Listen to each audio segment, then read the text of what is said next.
Danny Baker, we both known a long time. He does a very stupid thing. I think everyone's agreed. He put up a picture of a monkey, which is obviously a racist trope. Everyone accepts that. He claims it was inadvertent, wasn't meant that way. It was a circus joke.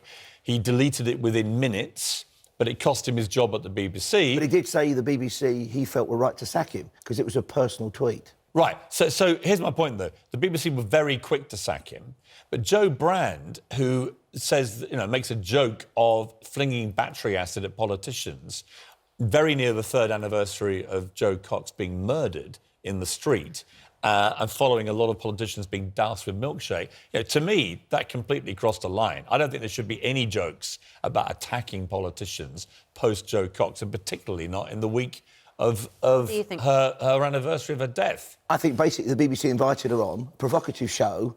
I mean, I think Radio 4 comedy is about as funny as a Veruca, but they got her on that programme to be provocative. They signed off on that joke by broadcasting in an edited programme. Yes. It's their responsibility. Joe Brown went along and gave them kind of what they wanted. If you go to Jimmy Carr's on the road at the moment, his jokes are very extreme, but they're not for broadcast. The BBC made that decision. I think Joe offered them value for money. I didn't think it was a particularly funny joke. It was a tasteless joke.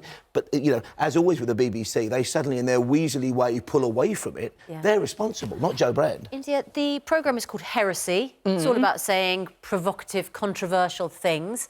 And the point about comedy is in context. So is there anything defensible about this because it was said in that context? Given the climate we're in, absolutely not. I actually do stand-up comedy, and funnily enough, I actually used to tell a joke about an acid attack. This was way before the incidents that happen now. Get her off the show. And it was to do with somebody had thrown domestos over a local vicar, and they were getting done for a bleach of the priest, which got a laugh at the time. Now, when I do stand-up comedy now, I no longer do that gag.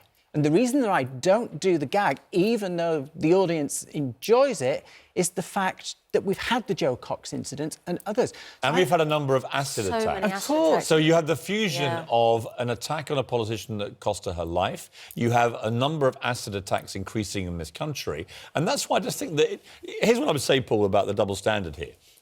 If this had been a right-wing comic, if this had been Jim Davison, and he made this joke about Anna Soubry, right, a left-wing politician, all hell would have broken loose. Very different attitude would have applied, I think, in that circumstance. I think you're confusing two things there. I agree with you. I think the BBC has got an entrenched, left-leaning, liberal kind of comic take on things. They wouldn't invite somebody on like Lee Hurst, very funny comic, very pro-Brexit, you could say right-wing. The difference here, though, is you can't start censoring what you say because of social mores, because Jo Brown used to do a gag when she said, I was told the best way to a man's heart was through his stomach. She used to say, no, I think the best way to a man's heart is through his chest with a bread knife. Right. And that was an 80s feminist gag. You're now doing a sharp intake of breast, Susanna, which is fine. Yeah. But actually, at the time, that's a funny gag. In a comedy club, that's a funny gag. But I think any jokes about violence just set my teeth on edge. Think of slapstick, though. What's funny? They're Laurel and Hardy throwing bricks at each other. Charlie Chaplin kicking somebody in the pants. Comedy is sometimes... But what should have changed to me, India, is that since Joe Cox's murder, I think we should everybody involved in any form of public entertainment or anything, should be extremely careful about articulating any kind of humour which pertains to attacking politicians, because there are crazy people out there that will get mixed messages and may act on it. Who will do it? If you're a politician at the moment... somebody's going to base their behaviour on something Joe Brand says on a barely... I didn't think I would wake up in this country 3 years ago to find out that a female politician had been assassinated in the streets of this country by a lunatic who'd been whipped into it by the frenzy over the politicians of all colours out and about on the hustings at the moment, in crowds. It's an occupation where you're coming into contact with the public, and in that moment when you see somebody about to throw something at you, you're going to be terrified. It's absolutely I don't like the milkshake phenomenon. I think when I see Nigel Farage have milkshake thrown at him, right, it must be a very scary moment for these politicians. I think, it comes down to the nutcases. In America, they know when there's a mass shooting or anything, there are copycat attacks all the time. Crazy people. But doesn't Joe's joke, Piers, go somewhere to deflating that and proving how stupid the milkshake thing is? It wasn't even a joke. Because what she's basically saying is that doesn't go far enough. Use battery acid. No, that's a joke. Why didn't she make Paul, not to a smart guy like you. Yeah. right? But to somebody who maybe is not smart and is slightly crazy... And who happens to listen to Radio 4's late night show. But actually maybe reads the media coverage of the joke, which was designed deliberately to provoke, right? But they read the media coverage and think battery acid... It's not even a funny gag. If she'd have said, why doesn't somebody throw sodium chloride over him, because that's assault...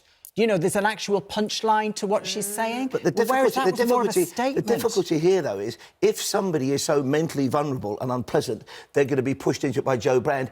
Anything could push them into it. Well, we cannot live our lives because... I would argue it is then incumbent on all of us to avoid triggering people like that unnecessarily. I just didn't find... I think a joke about throwing battery acid at politicians just isn't funny in the current climate. I think that is the...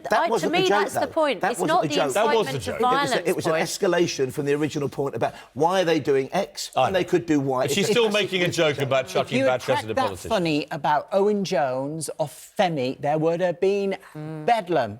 All right, we've got to leave it there. It's an interesting debate, and the question is really, has there been a double standard applied to Danny Baker, who was fired very quickly, despite deleting this tweet within minutes? Do you think Danny Baker thinks there's a double standard? I haven't spoken to Danny for a while, but I wouldn't have thought so, because Joe was hired by the BBC. The BBC edited that programme. They ran it through their 11 layers. I agree with that part of it. And it's the BBC. But Rod Riddle made a very good point in his column yesterday, where he said that he personally does not think she should be sacked by the BBC, but he thinks the BBC should sack her if they want to be consistent with the BBC position on these things historically. And I think that is a really interesting point. Anyway, well, in a statement, the BBC said we carefully considered the programme before broadcast. It was never intended to encourage or condone violence, and it does not do so, but we have noted the strong reaction to it. Comedy will always push boundaries and will continue to do so, but on this occasion we have decided to edit the programme. We will regret any offence caused. So they don't think it was wrong, but they deleted it. So you can't now find it on the BBC website. That, again, seems to me double standard. On the one hand, we're saying it's unacceptable, so we're deleting it, we're censoring it. But on the other, we're saying, actually, we don't think it was offensive. Well, which one is it, BBC? If it's not offensive, leave it up there. Right? Own what you claim is not offensive. And if it is offensive, so much so that you've deleted it, admit it's offensive and wrong. You can't be both.